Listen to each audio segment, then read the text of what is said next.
사도행전을 기록한 누가는 13장부터 마지막 장까지 오로지 한 사람에게 초점을 맞추고 있습니다. 그가 바로 바울입니다. 사도행전의 후반부는 일명 바울행전이라고 부를 만큼 바울에 대한 이야기로 가득합니다. 이전에 주도적인 역할을 하던 베드로도 감히 명함을 내밀지 못하고 바울을 역사의 무대로 끌어들인 바나바도 1차 전도 여행 이후에 조용히 사라집니다. 학자들은 내용의 흐름상 12장 25절부터 본격적으로 바울의 선교에 대한 이야기가 시작된다고 봅니다. 12장 25절에서 바나바와 바울이 예루살렘에 가서 부조하는 일을 마치고 예루살렘으로부터 안디옥으로 돌아온 이후에 새로운 역사가 시작됩니다. 사도행전에서는 안디옥이 바울의 선교의 출발점이자 도착점이었습니다. 안디옥에서 출발하여 여러 곳을 돌아다닌 바울이 다시 안디옥으로 돌아오면서 그의 전도 여행을 1차, 2차, 3차로 구분합니다. 물론 3차 전도 여행도 20장 3절을 보면 수리아의 안디옥이 최종 목적지였지만 유대인들의 음모로 경로가 변경이 되었습니다.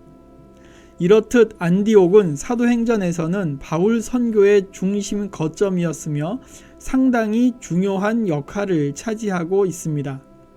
그런데 바울 서신을 보면 안디옥에 대한 이야기는 갈라디아서 2장에서 소위 안디옥 사건을 언급하는 것에서만 중요하게 등장하고 나머지의 경우에서는 거의 언급되지 않고 있습니다.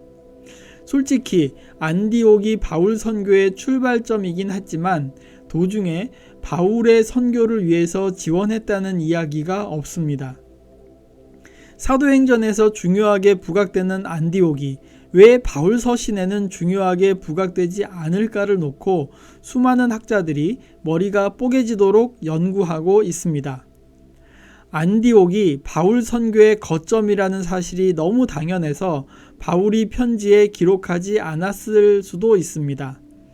어떤 학자는 바울 서신에서 의도적으로 안디옥이 언급되지 않은 것에 주목하면서 어느 시점에서 바울과 안디옥 교회가 결별했다고 해석하기도 합니다. 그러나 우리가 가정하는 것 그 이상으로 안디옥 교회와 바울의 관계는 복잡하게 얽혀 있다고 합니다. 사도행전에서 안디옥 교회가 중요하게 부각되는 것은 사도행전을 기록한 누가의 특별한 관심과 의도가 있을 것이라는 주장이 있습니다. 안디옥은 지리적으로 상당히 중요한 요충지라고 할 수 있습니다. 팔레스틴과 소아시아, 그리스 반도까지 이르는 육로의 중요한 길목에 자리 잡은 도시인 안디옥은 당시에 로마 제국에서 손꼽히는 도시였습니다. 팔레스틴 위쪽으로 선교 영역을 확장하려는 생각을 했다면 누구라도 안디옥을 거점으로 선택했을 것입니다. 안디옥의 지리적 위치와 안디옥 교회의 선교적 활동을 생각해 본다면 당시 안디옥 교회의 선교 업적은 상당히 주목할 만하다고 할 수 있습니다. 사도행전 11장 20절과 21절을 보면 그 중에 구브로와 구레네 몇 사람이 안디옥에 이르러 헬라인에게도 말하여 주 예수를 전파하니 주의 손이 그들과 함께 하심에 수다한 사람이 믿고 주께 돌아오더라 라고 되어 있습니다. 이 사실을 접한 예루살렘 교회가 바나바를 파송하게 됩니다. 따라서 안디옥 교회의 선교 활동은 바울 바나바 이전에도 활발하게 진행되고 있었습니다. 초대교회의 활발한 선교 활동으로 소문난 교회가 바로 안디옥 교회였을 것입니다. 안디옥 교회를 이야기하지 않고서는 선교를 이야기할 수 없다는 것이 초대교회 당시의 일반적인 상식이었을 것입니다. 안디옥 교회는 초대교회 당시에 바나바와 바울 이외에도 수많은 선교사를 파송했을 것입니다. 바나바와 바울은 그 수많은 선교사 중에 한 사람이었을 것입니다. 그러한 초대교회의 시대를 독자들에게 알리는 누가의 눈에 바울은 사도들 중에 가장 모범적인 사도라는 생각을 했을 것입니다. 누가는 안디옥 교회를 이방인 선교의 배후 또는 거점 도시 역할을 수행하고 있다고 생각하고 있습니다. 사도행전과 바울 서신에 공통점만 있으면 얼마나 좋겠습니까? 그런데 가끔 사도행전에서는 강조하지만 바울 서신에는 강조되지 않는 것이 나옵니다. 사도행전에서는 언급되지 않지만 바울 서신에는 엄청 강조하는 이야기도 있습니다. 이것을 비교하면서 바울에 대한 모습을 추적해 나가는 것도 하나의 방법이라고 할 수 있습니다. 12장 25절에 바나바와 바울이 부조의 일을 마치고 마가라 하는 요한을 데리고 예루살렘에서 돌아왔습니다. 바로 이후에 위대한 사도 바울의 선교가 시작된다고 할 수 있습니다. 그리고 위대한 선교사의 출발은 어떤 과정을 거쳐서 시작되었는지에 대해서 13장 1절부터 3절까지는 자세하게 설명하고 있습니다. 13장 1절에 보면 당시 안디옥 교회에 선지자와 교사들이 있었다고 하면서 5사람을 소개하고 있습니다. 우리는 이들 중에 2사람을 알고 있습니다. 처음에 등장한 바나바 그리고 맨 마지막에 언급된 사울입니다. 중간에 언급된 3사람은 솔직히 우리가 잘 모릅니다. 그런데 사도행전은 이들 5명이 안디옥 교회를 다스리는 선지자들과 교사들이라고 언급하고 있습니다. 이들 5명의 순서에 주목해 봅시다. 처음은 바나바이고 마지막이 사울입니다. 대부분의 학자들은 당시의 안디옥 교회의 체제가 한 사람이 주도적으로 다스리는 형식이 아니라 집단적으로 지도력을 행사하는 체제라고 보고 있습니다. 아무리 집단 지도 체제라고 하더라도 어떤 형태이든지 질서가 있었을 것이라는 사실을 생각해 볼 수 있습니다. 아마도 13장 1절에 기록된 순서가 당시 안디옥 교회의 서열이나 위계라고 보는 사람들이 많습니다. 바나바가 이들 중에 가장 앞에 언급되고 있습니다. 문맥상으로도 바나바의 역할이 안디옥 교회에 상당한 영향력을 행사했을 것입니다. 우리는 초대교회에서 바울이 차지하는 위치를 이미 알고 있기 때문에 바울이 2번째로 언급되기를 바라고 있을지도 모릅니다. 그런데 바울은 맨 마지막에 언급되고 있습니다. 실제로 이것이 당시 안디옥 교회의 위계상 질서였을 것이라는 주장이 많습니다.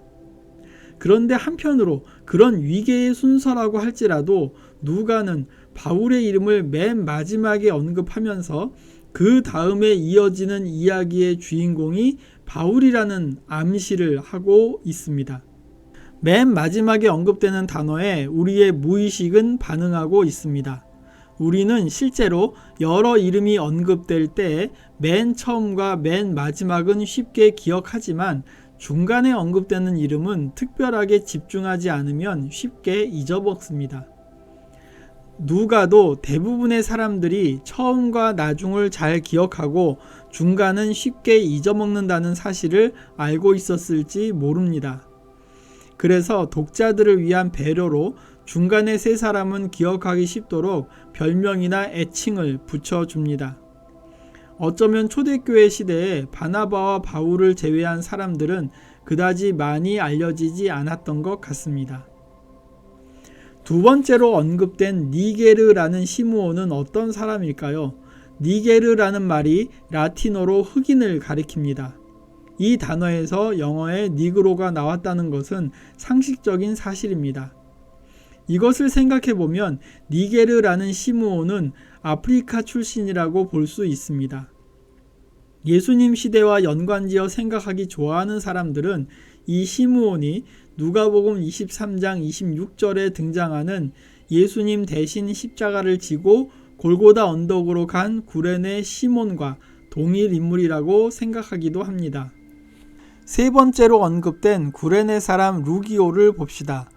로마서 16장 21절을 보면 바울은 자신의 동역자로 누기오를 소개합니다. 학자들은 사도행전 13장에 언급된 루기오가 로마서 16장에 언급된 누기오와 동일 인물이라고 생각합니다. 그런데 그 이상의 정보는 알 수가 없습니다. 전통적으로 이 사람을 누가복음과 사도행전의 저자로 보고 싶은 사람들이 많이 있어 왔습니다. 네 번째로 분봉왕 헤롯의 젖동생 마나엔을 봅시다. 이 사람은 헤롯 대왕의 아들이며 갈릴리 분봉왕인 헤롯 안티파스와 궁정에서 함께 성장한 적이 있는 사람을 말하는 것이라고 생각할 수 있습니다. 젖동생이라는 순트로포스는 어릴 적부터 함께 양육된 사람 또는 가까운 동무라는 뜻이 있습니다. 아마도 이것이 궁정에서 함께 양육된 사람이라는 뜻으로 확장된 것 같습니다.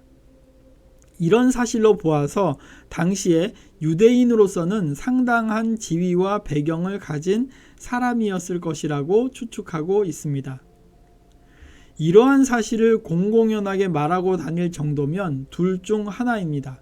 진짜로 헤롯과 절친한 사이였거나 허풍쟁이입니다. 이 사실이 허풍이라고 한다면 요즘에는 허위사실 유포로 감옥에 갈 수 있지만 당시의 사정으로는 쥐도 새도 모르게 저 세상으로 갈 수 있는 주장입니다. 우리는 이 세 사람에 대해서 이렇게 추측할 수밖에 없습니다. 이들이 실제 역사에서 어떤 일을 했는지 확실하게 알려진 바가 없고 알 수도 없습니다. 그런데 이들은 당시의 안디옥 교회의 지도자들이었으며 바울의 전도 여행에서만큼은 아주 중요한 역할을 수행했다고 사도행전은 오늘의 본문에서 이야기하고 있는 것입니다.